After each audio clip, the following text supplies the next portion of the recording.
Hinta se malega di makina tatai tingkara kadu. Ilmu udah le sambu kiya. Tongka bakiya bewani berdua lale. Kisah pada.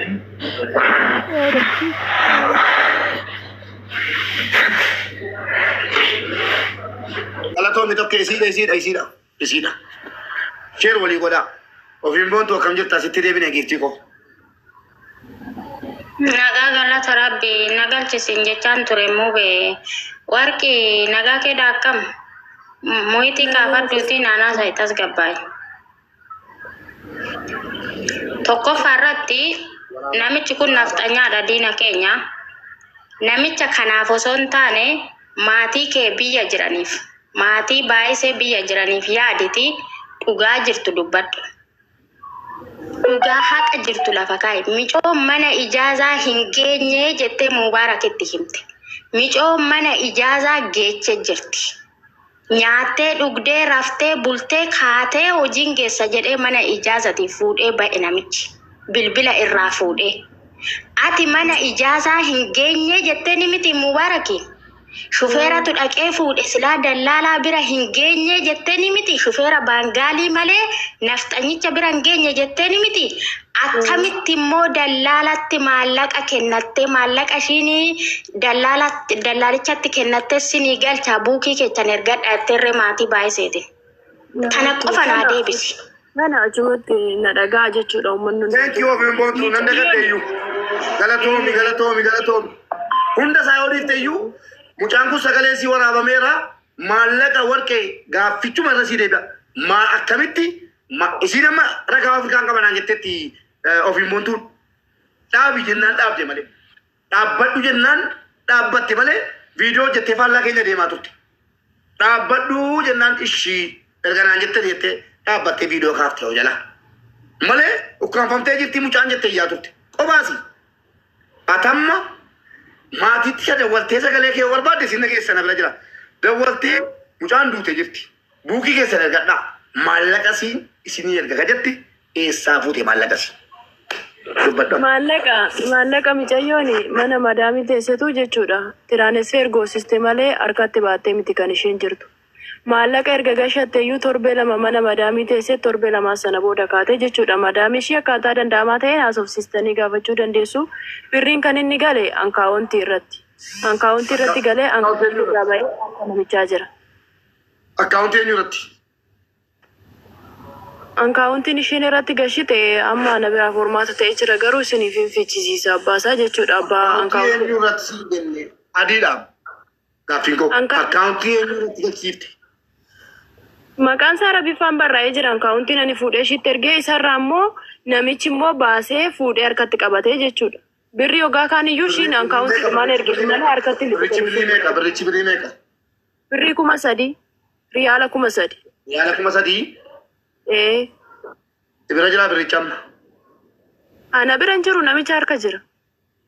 Namicha kam? Isuma dallaalaa isuma Itoophiyaawii jechuudha. Isuma ishii baasisuudhaaf yaalii gochaa ture. Isarratti galfatteetu birrichi maal akkaawuntii isaa irra galee?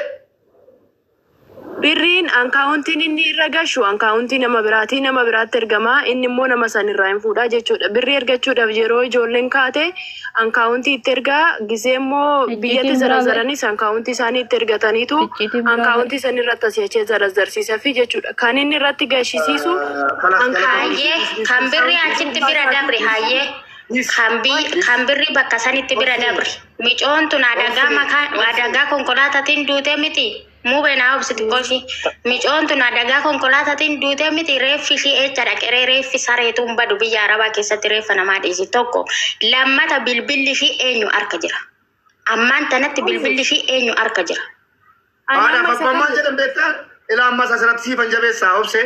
Haadhaaf abbaan adda. Ilaa as jala jiran obbolaan. Nagaasaan na waliin turte miti nagaasaadha. Faazariin dhaggeeffachaa jiru kunoo. Faazariin dhaggeeffataa jiru miti abbaan akkanaan jedhani bilbilli siin hojja imimmaan lolaafataa jechuudha. Dhaggeeffadhaa. Imimmaan lolaafataa eessatti? Biirootti. Biiroo mucaa kana erge dhaqee qabeeraadhaan maatii wajjin. Viidiyoo keessa dhaabballe siinii waraabeeraan. Ilaalaa na jala galaati. Bilbilli siinii dalagaa jedhan abbaan. Garaabbaati wana kaardii guuttatanii dawwalan. Bilbilli siinii dalagaa eenyuun ka jira jedhan. Abbaan. Nyaattu saree. Amma na jala kaaftii jedhanii kunoo osoo beekunoo na taajjabu. Bilbilli siinii dalagaa eenyuun ka jira jedhan. Kuno Simkaardiin micayyoo haga har'aa dalagaa jira. Simkaardiin bosee hin dalaga. Nuti mana maadaamiti gaafa bannu muubee naaf obsi xiqqoosi ila warqii maatitu biyyatti wal nyaata. Miciyyoon tuni hin boqanne lubbuun jirtu kaamsitanii jechitanii baasisi namicha sana. Gontoo ibsi. Abbaanii adubbatan. Abbaa keenya. Ilaali Mubarak. Bilbilli hiwama inkaasanii hiwama ukkaa waamee jedhe maal godhu bilbila kaasanii sagalee ukkaa bilbilli birrii cij godha hinfixaa ittan guutaa hiwama cij godha akka inni bilbilli nama harka jiru nan beeka sagalee nama ambiraatti kenneen nama araba jiru nama sagalee isaanii beeku itti dawwali jennaan bilbilli kun eegan harka dhufee dubartiin bilbilli kun eegan harka dhufee ji'a tokko jette booda immoo xiqqoo turanii dawwallaan dhiiratu kaase dhiirri immoo kaafnan bilbilli kun torban tokko eegan harka dhufee jedheen. Mucattiin dhuguman duuni akka jedhan yaa ijoollee keenya. Abbaatu taphata maalaam. Garawaadhaan isinumarraa iyyuu gaafii qaba. Muubeedha amani micayyoo tana guyyaa Mubarak na amani arraba kiyya narraa kuttanii reeffi micoo tanaa yoo argamee ba'erree muubee goofticha koo na dhaggeeffadhu reeffi micoo tanaa yoo argamee ba'erree meedikaala irratti guyyaa kam duute oom duute ni mul'ata. Micoon tun mana maadaamiti baatee mana ijaazaa dhattee guyyaa sadaffaatti hojiin geessa jedhee baase. Hojiin geessa jedhee mana ijaazatii fuudhee ba'e namichi warqi namicha kana dabarsi qaama seeratti itti kenne. Oo of qulqulleessuu barbaadde yoo maatii biyyatti wal nyaachisu jette namicha kana qabsiisi sitti meen jiraan abbummaa itti fudhadhu of qulqulleessi. Maatii biyyatti waliin nyaachisin. Ani ilaana dhagaa jechuudha. Nama buusinaa tokkummaa siin buuftan kadirii siin buuftan eenyuun galchuufi. Tokkee abaaboo torban. Hayyee obsee koo karaa nu qabachiifteetta galatoomi. Ijoollee koppiliinkii godhaa isin sheer godhaa. Obsee galatoomi. Abbaan waal jedhanii kaan biifoolee abbaabaa tokko gaafachuu hin dandeenyu. Hadhan gaafadheema. Hadhayyii abbaaniif an. Waan soban qabne nagaasaa kana natti ergan abbaafaati. Mucaa tokko jira ka sagalee namaa ta'u jedhan sagalee ani gaafa footoo mucaatiin gadhiisee sana dhaqaa dhaggeeffadha sagaleechi kan nagaasaati. Maatii sitti erganii Mubaarak sagalee ta'ii fi haadhaaf abbaan akkas naan jedhanii mucaan kan keenya akkasii jedhee natti beennaan nagaasaan haadhaaf abbaan qunnamne an dhageessanii keessan jirtu tokkummaa ol gali. Haadhaaf abbaa qunnameen dubbifne maal jedhee qunnamee dubbisa waan jiru naaf fidaa jira nagaasa hadhayyii biiroo sana keessa ta'anii abbaan bilbila si eenyuun ni qabatee jiru jedhanii bilbila si akka bilbilanu akka dhiirri irraa kaase akka dubartiin irraa kaafte akka kaafamee kaardiin isaanii gubamaa ture dubbatani nama makiinaan ittiin garagalee du'e bilbilli. Mubarak. Muubee gooftichuma koo kan biraammoo jechuudha warqii namicha kana dura ati ijoollee san fiduu hin danda'ane amma tana sheeritti godhee ijoollee dhuma aanaa jaldu namicha kana ati kana dura ijoollee teenya abaabbaltee itti geechitee bilbila isaanii irraa fuudhee waan isaan irraa qaban formaat jalaa godhee appilikeeshinii ofiisaatii barbaadu irratti gadi buusee itti kennee sanuyyuu immoo xalafatee waan isaan haasa'an dhaggeeffachaa waan isaan bilbila isaaniitti irratti raawwatan laalaa akka inni hojii galchaa ture osoo beektu maaf ijoollee teenya abaabbaltee baastee namicha kanatti kennita. Naa deebisisa kana. Muubee qabii deebisisi dubbitan ragaan itti qaba ittiin fida ijoollee ishiin isatti geechitee ijoolluma godina keenyaa. Ragaa sitti qabaan alamii micayyoo jedhamtu hin beekta warqii ijoollee tanarrarree rakkoon tokko ga'e taanaan biyyumatti wal nyaanna akka bineensatti wal cufannee namni wal dhiisu hin jiru. Isi kana qaba gaafadhaan talatan osoo kana hunda beektu namicha kanatti ijoollee janajjantee baastee toonii birrii guddaa isinii kaffalama jettee maaliif itti kennita? Hidhanni ati namicha kana wajjin qabdu maali? Asirratti qulqulluu of hin fakkeetin biyyatti maatii wallu jalaa nyaachisin sitti mee jira warqii. Obboleettii koo adaraa rabbi adaraa waaqayyo afaanati beektuun adaraa waaqa si uume waan jirtu nutti mi wallaahi yoo ajjeefamuu qopheeffamte jiraatte qalmaa waan kafallee baafna dhugaan sitti maal. Alamii yoo jala jiraatti lakkoofsa tokko barreeffattu muubee walgalcha afaashiit irraa dhaggeeffadhu la alamii micoo jedhamtu ji'a jaadura mana maadaamiti baasee bilbila ishii foormaat godhee appii ofiisaati barbaada. Hin dubbatee ragaa kee amma maqaa ragaa waamin callisiin jedhee akka ragaa qabne. Mubarak. Anoo sitti meera nan galcha ittan galcha. Maqaa waan bontu. Nuti qabadhatis. Maqaa waan. Rakkoo hin qabu. Ofiin bootu jarjaraa jirta dhumarra. Mubarak waan tokko jechuu barbaade maqaa ijoollee akka waamne akka fakkiisa jira waan baay'ee jira waan taateen maqaa waamne maqaa siruma fayyadamina. Gaafa siin diddee dhumarra kadhannee didde nama achitti dararamee achi jiru itti finna isii maal naan jette namichi kun waa tokko addan baasaa namichi kun waa tokko akka jedhamaa jiru miti jettee irraa falmite namichi kun akka jedhamaa jiru miti Mubaarak naan jette dhageessanii.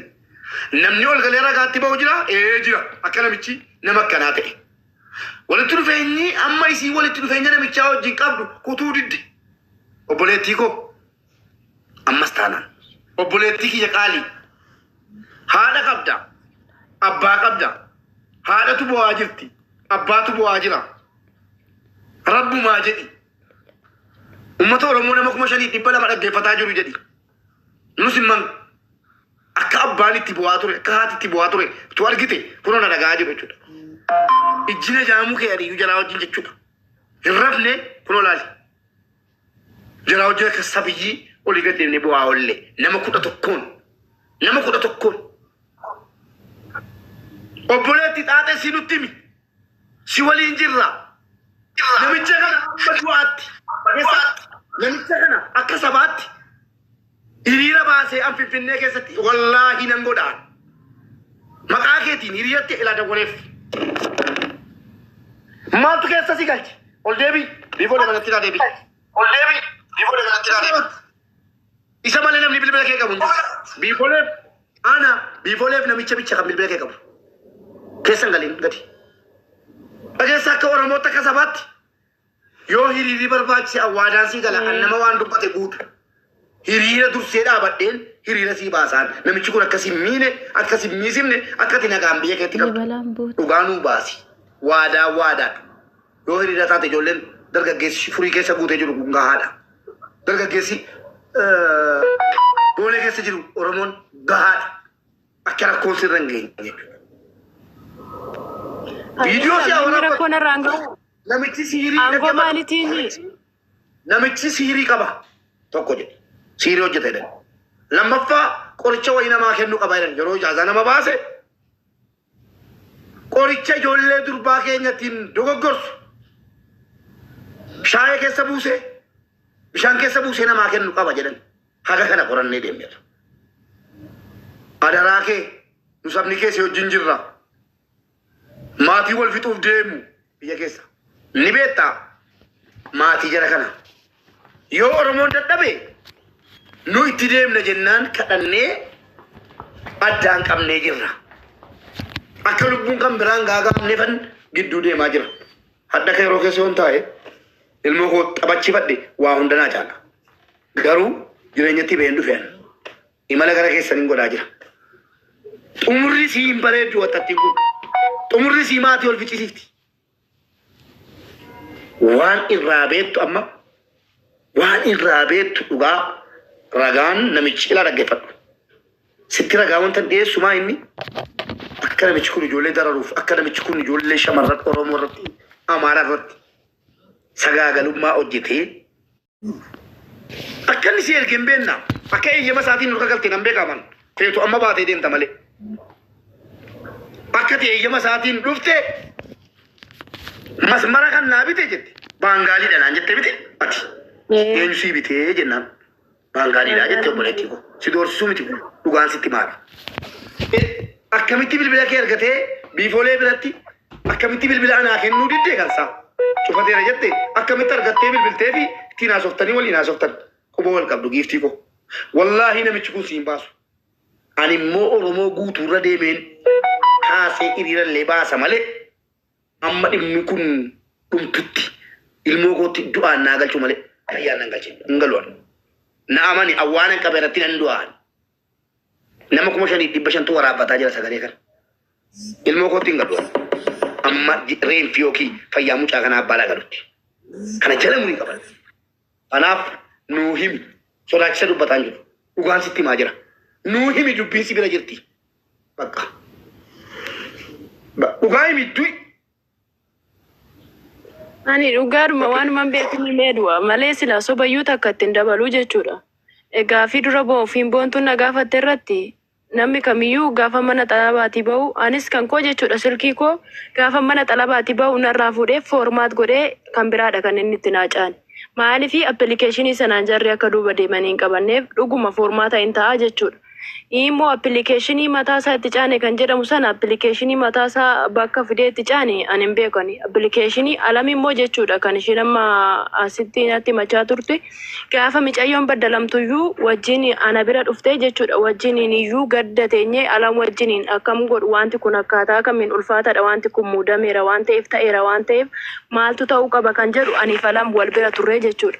Alami immoo kan baase ana miti kan baase micayyoodhuma amma boqotte kanaa jechuudha. Baay'iseedha kan baase ana miti alam afaan shittiin dhuftee masakkaruu dandeessii jechuudha ofiin boontu ana miti kan alam baase alamani kan silkii ishiinatti fidee micayyoo kana gargaari jedhee waan hundayyuu itti haasa'e kan haasa'ee xumureef baay'iseedha jechuudha gaafa baay'iseen haasoftee xumurtuu fi ani immoo namichaanii micayyoon kun afaan hin dandeessu oodhutti dhaqiitii baasi jedhee itti kenneedha jechuudha alam ba'uu baatetti garuu kan baase ana miti baay'iseedha. Isa kana guutummaatti jechuudha deebisiifan kennaa alamis warqeetu na baase jettee dhuftee ama sakkartu. Ammas taanaan asuma jirti waan ta'eef yoona jala jiraachuu dandeessi ama sakkartu. Isa immoo namichi viidiyoo hin taane hojjetaa akkas jedhamee haasa'amu immoo ijoolleen ijaaza keenya keessa jiran nama 15 nama 16 nama 20 kan ta'anii jechuudha kanas keessa jiranii ana miti isa kana ana namatti waan ta'eef abbaa biraarraa nama biraarraa fudhadhaa jechuudha deebisaani kana bakka ofii kiyya hin godha jedhee immoo nama waan ta'ama fakkeenyaaf ani amma iddoon jiru kanatti yoon du'e maaltu beeka. Kanaaf iyyuu amma jirutu jireenya kiyya keessatti jechuudha dhugaa hin jallisu waan akkanaa ofii kiyyaan irra ga'een argine namni immoo inni waan akkanaa irraan ga'e yoo jiraate immoo dhufee jala hama sakkaratu jechuudha ijoollee baay'eetu ijaaza keenya keessa jira waan ta'eef. Anaan irratti hin hojjenne nama biraa irratti hojjete immoo abbaan irratti hojjete dhufee narratti hojjeteedha jedhee hama sakkaru. Kanaaf iyyuu ani isa kana amma jirutti dhugaa hin dabsu jechuudha arraba kiyyarraa. Waa'ee immoo micayyoo kanaa jechuudha. Amma dhagee waan an dhagee irraa isinitti meera. Waan isaan naan jedhan isinitti meera. Isa kan kanaan alaamoo ofii kiyya wajjiniin hin deemne waan ta'eef akkamittiin beekuu danda'a. Anis akka keessanii jechuudha deebi'ee anaaf gaafidha. Micayyoon mana ijaazaa geesse kan jedhan immoo ijoollonni gaafa sana mana ijaazaa jiran ijoollee baay'eetu jiru. Ijoollee sanarraa adda baafattanii axxaarratanii fuudhuu dandeessu jechuudha. Yookiin immoo namichi kun mana ijaazaa lama qaba kan jedhu amma yoo nama mana ijaazaa lama ani ofii kiyyaan argine abbaa immoo gaafa sana micoo sana argine jedhu sana ofiin boontuun nu haa dhiyeessitu. Kan kanaan alaa ani waantan beeku hin qabu jechuudha. Waan an beeku hin qabu. Amma beeku immoo namicha kana immoo dabarsiitii kennu yoo jettan ani jammar namicha dabarsee kennuudhaaf jechuudha eeyyamamtuudha. Maal naa ta'a ofii koof jechuudha waan inni naa ta'u hin jiru. Garuu dhugaan jiru immoo wanti jiru hojii akkanaa hin hojjeta waan jedhame abbaan irratti hojjete ama sakkaratu malee anaan irratti hin hojjenne anarra waan akkanaa waan hin geenyeef waan an jedheetu ma sakkaruu hin qabu jechuudha waan an ofii kiyyaan argine. Tokkummaa sirraa eegallaa gaaffii gaafatu qabda. Artistuu fa'aa hundi keessanii gaaffii qabaatan yoo qabaatan dhiyeeffasaa fi sana booddee galchineetii ragaa ijoollee mana sana jiran yookiin mana sanaa ba'an dhiyeeffannee itti raggaasifna namichatti. Ati qofarraa falmaan turre namicharraas falmaa jirta amma walaa namichi nama akkanaa godha anaan jetteetta mubaarik adda du'ee koon beeku namichi.